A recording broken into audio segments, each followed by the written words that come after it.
This puzzle is called Shallows, and I will show you how to solve it in this video. This puzzle was designed by Acazu, a new puzzle designer from Japan. Difficulty level of this puzzle is 7 out of 10 on a Puzzle Master's difficulty scale that runs from 5 to 10. And the goal of the puzzle is to fit all 5 parts inside the frame. But as you can see, there are 4 parts inside the frame now, and there is one extra piece that doesn't fit in any of the corners since it is a little bit too large. And you have to rearrange the parts and find a way how to fit all of them.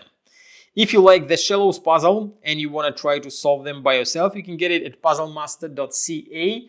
And don't forget to subscribe to our channel if you want to see more videos about puzzles.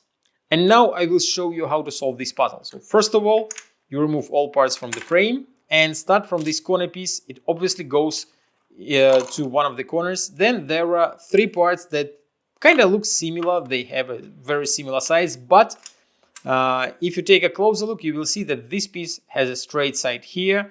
This piece has a straight side here. Actually, if you flip them, they are exactly the same parts.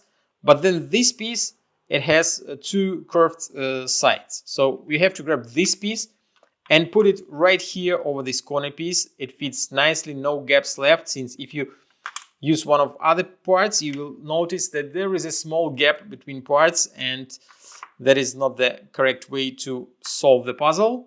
So this goes inside, and then you will have just enough space to fit the rest of the parts, and that is how you solve the Shallows puzzle. If you like this puzzle and you want to try some other great puzzles from Acazu, go to puzzlemaster.ca.